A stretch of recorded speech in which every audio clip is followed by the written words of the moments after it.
Bonjour à tous, c'est Jenny Garden, je suis médium énergéticienne et en ce sens, je canalise les âmes de votre flamme, l'âme de votre flamme jumelle, l'âme de quelqu'un avec qui vous avez envie de communiquer d'une autre façon pour peut-être avoir des compréhensions sur certaines choses, et puis bien évidemment votre âme aussi si vous le souhaitez. Donc il y a cette notion-là. C'est des choses qui sont possibles, en tout cas en canalisation. Et puis, ici, nous sommes sur un message d'un runner pour cette chaser, que je les remercie tous les deux pour avoir accepté de diffuser ce message, afin de vous aider aussi sur vos propres parcours. Donc on va y aller. Pour le message, on a ici 3 questions qui ont été posées par le chaser et par la chaser, et voici les réponses également de son runner. Alors sur la question 1, on a: pendant notre lune de miel, as-tu vraiment été heureux à mes côtés, notamment le week-end qu'on a passé ensemble au balnéaire et à l'hôtel? Alors ici, voici la réponse du runner, en tout cas de son âme. Oui, je me suis sentie très bien dans ces moments-là de bonheur avec toi. C'était vraiment topissime, nous avons passé de merveilleux moments là-bas. Nous avons ri, nous nous sommes amusés et nous nous sommes également aimés. C'était beau, idyllique, trop beau pour être vrai, et c'est pour cela qu'ensuite j'ai fui. C'est quelque chose qui revient assez fréquemment, ce genre de choses, c'est-à-dire que par rapport à la blessure de rejet du runner, il y a une idée qu'à un moment donné, le chaser il va forcément rejeter son runner. C'est une idée qui est là, qui est présente, qui est très très bien ancrée du côté des runners, par rapport à leur passé, ce qu'ils ont pu vivre, par rapport aux nombreuses trahisons qu'ils ont eues, mais aussi et surtout par rapport à leurs blessures de rejet et leur vision de l'amour. Amour qu'ils ont pu observer en tant qu'enfants dans la relation de leurs parents, qu'ils ont pu observer aussi dans tout ce qu'ils ont pu percevoir de la société, dans leur famille, et puis dans leur vécu aussi. Donc forcément, l'amour, quand il est là, il finit toujours par partir. Ça, c'est une idée qui est très très très ancrée du côté des runners. Ce qui est relatif, c'est les sentiments et l'ampleur des sentiments qu'ils peuvent avoir. Pour les personnes qu'ils ont côtoyées sur le plan sentimental, on va avoir le chaser d'un côté, tous les autres de l'autre. Avec le chaser, ça va prendre une ampleur phénoménale, les sentiments. Ça va être aussi bien très haut que très bas quand il y a de la souffrance qui remonte. Et ça va être beaucoup plus linéaire avec les tierces qu'ils ont pu connaître avant ou après la relation avec la flamme jumelle. Donc, si on part du principe que les histoires d'amour ne durent pas, parce que c'est comme ça, et que ce sont leurs croyances, eh bien, il vaut mieux être avec une tierce avec qui ça va être linéaire, parce que il n'y a pas de comme ça, mais il n'y a pas de comme ça non plus. C'est-à-dire que demain, c'est tranquillou, c'est fluide, machin. Et puis le jour où ça s'arrête, parce que forcément ça s'arrêtera aussi, si c'est une croyance limitante, elle est avec tout le monde, c'est pas le drame quoi. Ça peut être un peu compliqué parce qu'il y a toujours de l'attachement, des sentiments quand même qui peuvent être présents, mais ça sera pas la grosse cata non plus parce que l'amour il n'était pas super haut.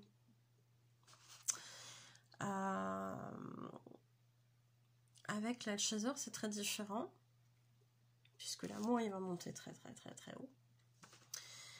Et si à un moment donné effectivement il y a rupture, ce qui est la croyance du runner, parce que l'autre va voir mon vrai moi, sauf que le vrai moi, bah, c'est plutôt le faux self. Il pense que c'est son faux self, mais c'est pas vrai. Donc oui, le chaser voit le vrai runner, mais il voit pas le faux self. Et le faux self, bah, la croyance du runner, c'est que c'est sa vraie personnalité. Bon, ça c'est un autre sujet. Mais il a pas tort sur ce côté, bah, le chaser un jour il va voir mon vrai moi, mais sauf qu'il le voit déjà.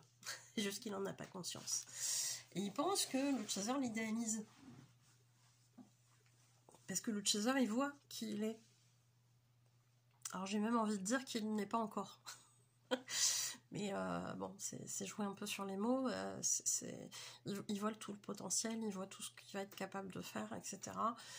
C'est juste que le runner, il n'y croit tellement pas, il se voit de manière tellement dégradée qu'il met son faux self et puis il se dit, bah non, moi je suis pas quelqu'un de pas bien, etc. et compagnie.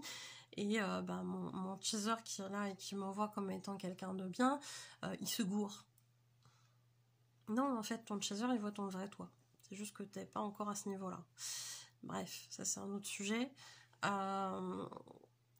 Et je sais plus où j'en étais.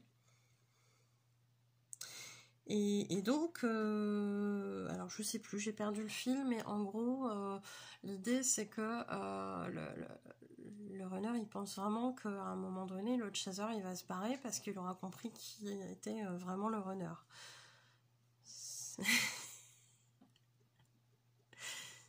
Oui, mais il le voit déjà, sauf que c'est toi qui le vois pas qui tu es.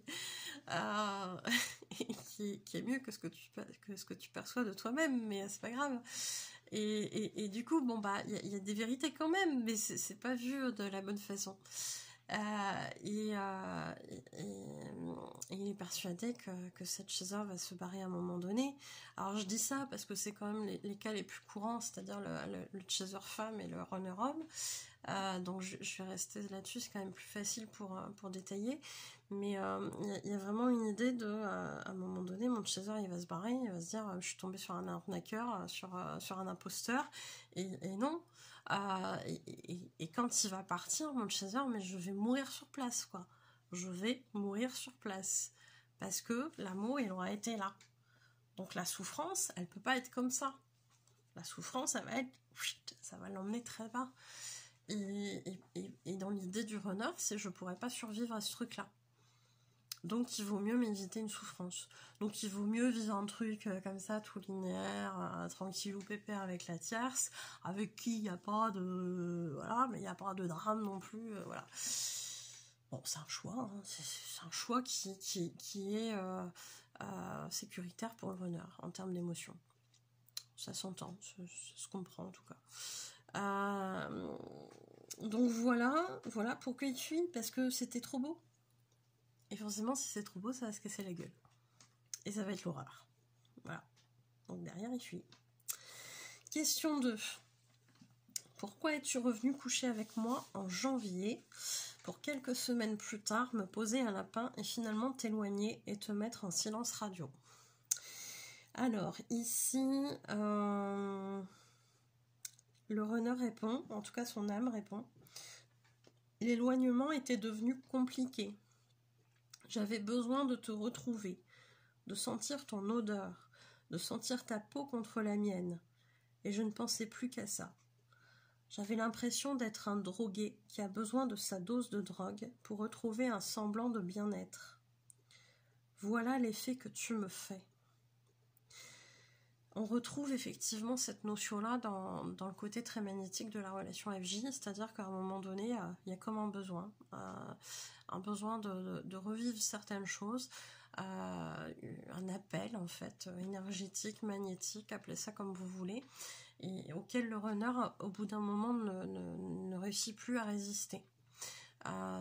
Il peut avoir lutté plus ou moins longtemps, mais souvent il y a un côté non, faut pas que j'y retourne, et puis à un moment donné c'est trop fort et bim, me revoici, me revoilou, c'est moi le runner, je reviens.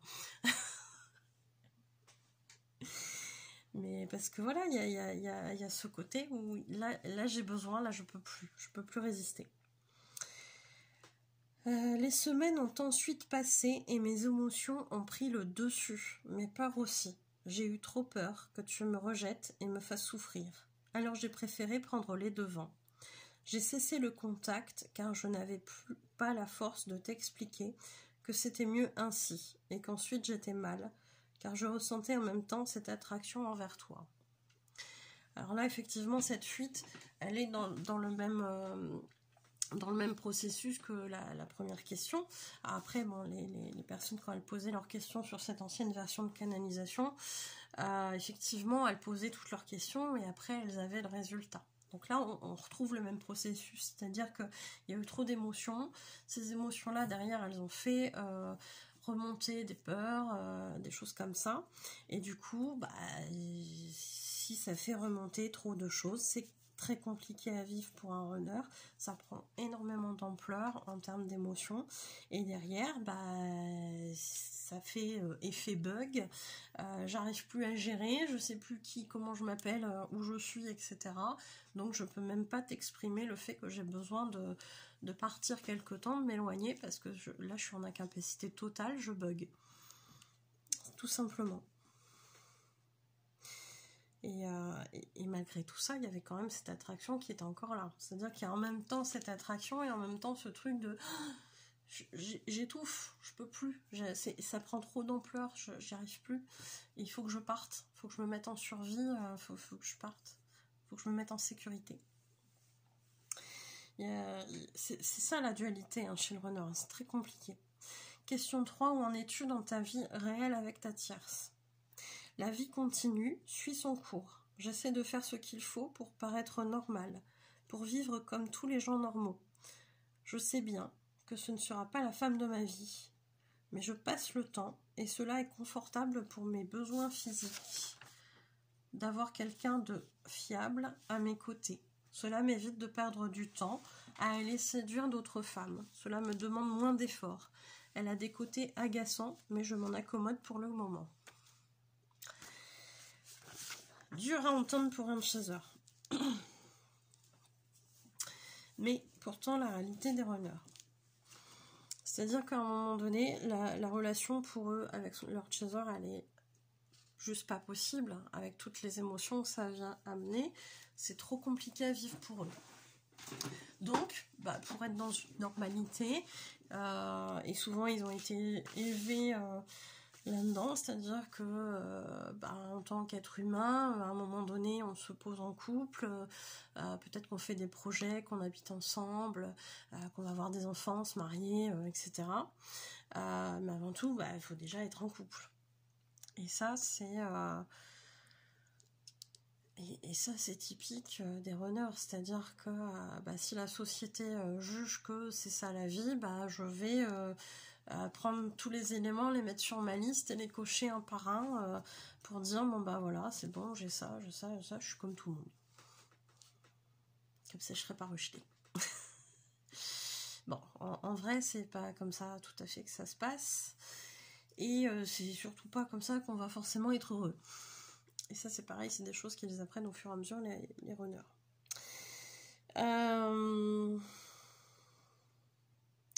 Donc, j'essaie de faire ce qu'il faut pour paraître normal. Parce que si je commence à me livrer dans mes émotions, dire que je suis pas bien, je vais me faire rejeter.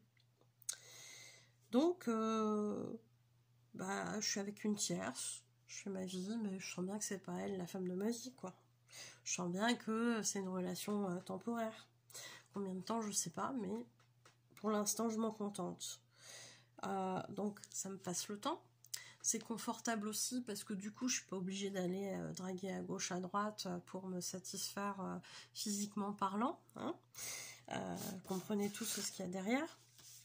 Et quelque part, c'est une relation fiable puisque souvent la tierce est une dépendante affective. Donc, forcément qu'elle va rester avec le runner. Donc derrière, il n'y a pas la peur de rejet qui est là, qui est activée, puisque l'autre, elle est en dépendance affective. Voilà. Tout le monde est gagnant. En tout cas, de manière illusoire, tout le monde est gagnant. Cela m'évite de perdre du temps, aller séduire d'autres femmes, ça on l'a dit. Alors, la tierce, elle a des côtés agaçants.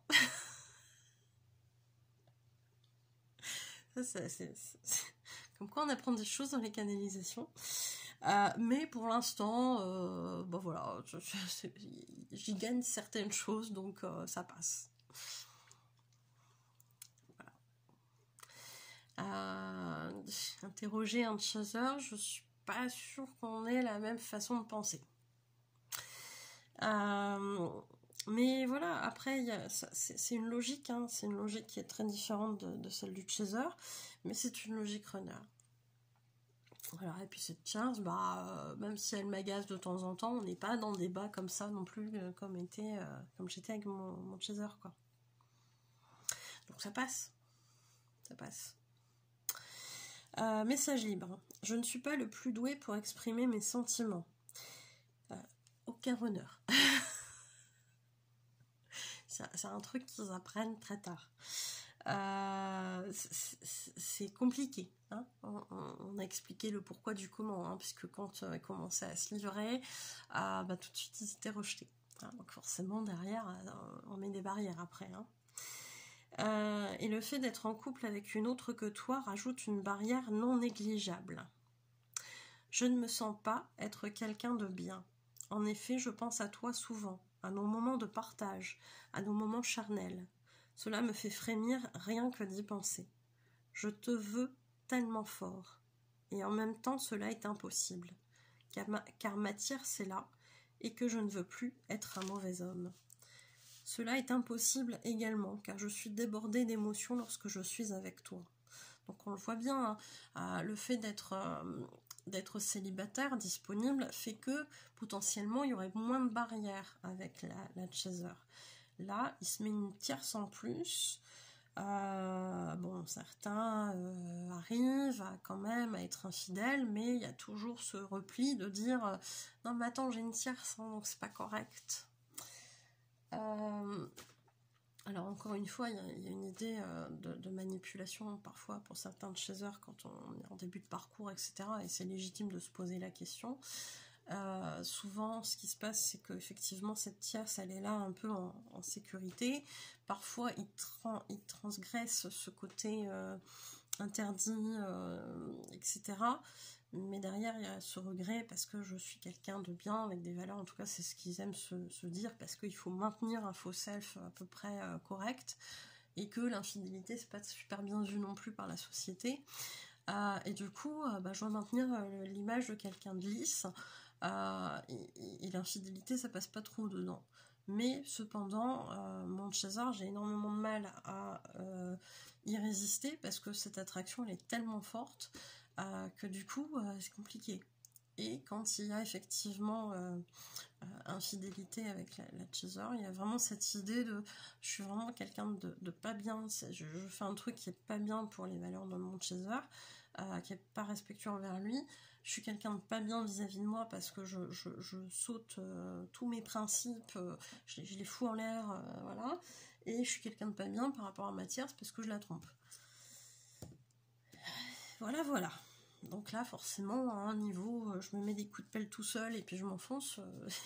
Les runners, ils savent bien faire aussi. Hein. Je m'en fous. Une bonne petite louchée, là, je suis quelqu'un de mauvais et bim, et je me tape dessus. Ils savent bien faire. Hein. Alors c'est vrai que quand on a le chaser qui est pas du tout dans l'empathie parce que ras-le-bol d'avoir cette impression que l'autre se fout de lui, ce qui est légitime hein, vu les comportements et surtout qu'il n'y a pas d'explication, à un moment donné on se fait son petit film aussi, puis il y a les blessures derrière. Donc c'est vrai que quand le chaser il vient rajouter une couche, il dit non mais ça c'était pas correct, et puis, ce qui est vrai, hein, voilà, on est d'accord. Mais disons qu'il y a déjà ce côté je m'auto-flagelle chez le runner, et si le chaser il vient rajouter une couche, bah le trou il est encore plus profond quoi. Après, voilà, il n'y a pas de culpabilité à avoir au sens où quand un chaser dit ce qu'il pense, parce que à un moment donné il faut mettre des limites aussi, bah, peut-être que votre runner il a besoin de l'entendre aussi. Tout comme le runner, si à un moment donné il fait vivre plusieurs expériences pas cool pour son chaser, c'est peut-être que son chaser il a besoin d'aller jusque-là aussi pour comprendre, pour pouvoir mettre des limites et dire non mais là ce truc là je n'accepte pas, terminé. Ben ouais. Parce qu'en tant que chaser, il faut se rappeler qu'au départ, même si on n'a pas ces principes-là, ou plutôt si on a des principes, le runner il va venir faire sauter ça. Et ça va se passer en général qu'avec le runner. Pourquoi? Parce qu'on est en parcours FJ. Voilà. Et du coup, oui, le chaser accepte beaucoup trop de son runner. Et à un moment donné, il s'en rend compte. Et heureusement, il vient mettre des limites. Mais parfois, il faut les pousser loin. Parfois il faut les pousser loin, et vous avez un runner qui va vous pousser, et ça c'est pareil, si tu es ressorti une fois en canalisation, j'irai jusqu'où je dois aller pour que tu me mettes des limites. Ça veut bien dire ce que ça veut dire. Ça veut dire que le chaser il a besoin de mettre ces limites là pour que le runner il puisse avancer derrière. Donc c'est pas pour rien, encore une fois, tout ce qui se passe c'est pas pour rien. Je sais que ça peut être douloureux, on est d'accord, mais ce n'est pas pour rien. Et plus vite vous mettrez des limites parce que vous sentez que ça résonne avec vous, mieux ce sera. Donc j'en étais à cela est impossible également car je suis débordée d'émotions lorsque je suis avec toi. Je ne contrôle plus rien et cela m'effraie et me fait mal à la fois. Tu es une belle femme, je mérite mieux que ce que je suis. J'ai du mal, que ce que je suis et que ce que... Oui, c'est ça, et que ce que je peux te donner. Tu es indépendante, merveilleuse, intelligente. Je ne te mérite clairement pas. Tu as tout pour toi et moi, je n'ai rien. Je n'ai rien réussi de bien. Je dois évoluer et travailler sur moi pour être à ta hauteur. Tu mérites ma meilleure version. Je t'aime. Alors, effectivement, le runner, il va avoir tendance à, entre guillemets, mettre son chaser sur un piédestal. Non, mais mon chaser, c'est quelqu'un de trop bien. Mon chaser, c'est quelqu'un qui a réussi à faire ce qu'il a besoin de faire. Mon chaser, il a plein de qualités. Mon chaser, ceci, mon chaser, cela. Le chaser, il va aussi idéaliser quelque part son runner, hein, sinon il lui passerait pas tout.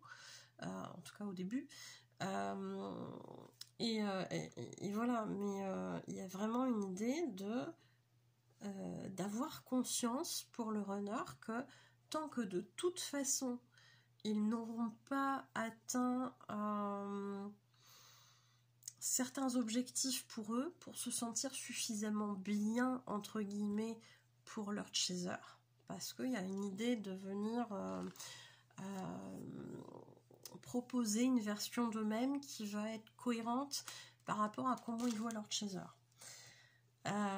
Si leur c'est juste de manière imagée, ils voient leur chaser à ce niveau-là et eux ils se voient là, ce qui est les 3/4 du temps très déformé parce que ils ont leurs blessures, ils voient tout ça avec l'angle de leurs blessures. Donc le chaser qui voit là, en fait c'est juste un être humain comme tout le monde, avec ses défauts, ses qualités, ses erreurs, ses réussites, etc. Comme tout le monde. Et le runner qui se voit là, en fait, il se voit là parce qu'il a sa blessure de rejet, parce que du coup il se trouve pas très bien par rapport aux autres, parce que il y a toujours meilleur que lui, etc., etc. Et donc le chaser qui est là, pourquoi il s'intéresserait au runner qui est là en fait? Ça c'est un truc que les runners ils ramènent tout le temps. Mais pourquoi je l'intéresse? C'est absurde pour eux, ça n'a aucun sens. C'est-à-dire que le runner, il voit son chaser là, et il se dit, mais quelqu'un qui est à ce niveau-là, il veut quelqu'un qui est à ce niveau-là.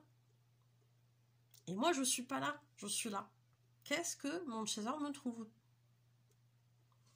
Et le chaser, il aura beau lui dire des millions de fois que ceci, que cela, qu'il a telle qualité, qu'il voit ce potentiel énorme chez lui, de ceci, de cela, de machin, tant que le runner il sera pas guéri un minimum, il restera à ce truc-là de se dire mais je suis nul, je suis moins que rien et tout le tralala qui va avec. C'est sa vision des choses. C'est très loin de ce que pense le chaser, bien évidemment. le chaser il va dire bah non, au contraire, mon runner c'est quelqu'un de bien, c'est ceci, c'est cela, c'est machin. Bon, il y a des moments où le chaser il a besoin d'expulser de la colère par rapport à certaines choses qui sont qui ont été faites par le runner, et comme ça coïncide pas à ses propres principes, forcément ça va pas. Et du coup, il peut y avoir de la colère, il peut y avoir des mots un peu durs, mais il y a quand même une idée derrière que le runner, il est capable de plein de choses, et que voilà, quoi. Mais le runner, il l'entend pas. Et le chaser pourra lui rappeler ça des millions de fois par jour, il l'entendra pas. Et il sera là en mode, mais mon runner, mon chaser, il a picolé un truc, il a sniffé quelque chose. Comment il peut me voir comme ça alors que je suis comme ça, en fait, c'est pas possible. Mais parce que le chaser voit le potentiel du runner, qui est extraordinaire, ce potentiel. Encore faut-il vouloir y accéder. Et tant qu'on est là, à se dire bah, je suis nul et machin, bah, vous verrez jamais ce potentiel qui est énorme. Donc oui, clairement que dans l'esprit d'un runner, le chaser il mérite tellement mieux. Bien sûr. Donc il va faire en sorte, en prenant son temps, en y allant à son rythme, en guérissant ce qu'il faut guérir, mais il sait qu'à un moment donné, s'il veut son chaser qu'il estime toujours là, eh ben, il faudra qu'il arrive là. Voilà. Et ça prendra le temps que ça prendra. Mais à un moment, il va y arriver, et il le sait. Il faut juste qu'il y arrive. Il faut juste qu'il fasse ce cheminement. Et il va le faire, à un moment donné. Il va le faire. Mais il y a vraiment cette idée de je serai à ta hauteur à un moment donné. Et ça, c'est à l'intérieur. Ils le savent, ils le sentent. Et ils feront le nécessaire. Parce que là, ils auront cette force. Parce qu'ils auront guéri plein de choses. Et notamment leur blessure de rejet qui leur fait penser qu'ils sont pas si bien que ça.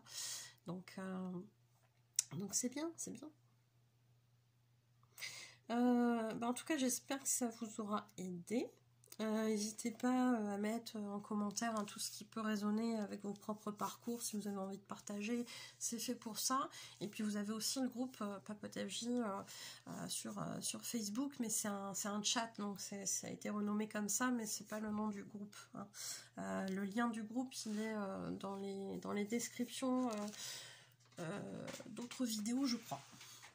Donc n'hésitez pas à aller voir, et puis à nous rejoindre pour partager vos parcours, pour vous soutenir entre vous, parce que c'est fait pour ça. Merci pour ceux qui l'utilisent. En tout cas, j'espère que ça vous aura aidé, et merci pour votre écoute. Je vous souhaite une belle journée ou une belle soirée. Je vous dis à bientôt. Prenez soin de vous.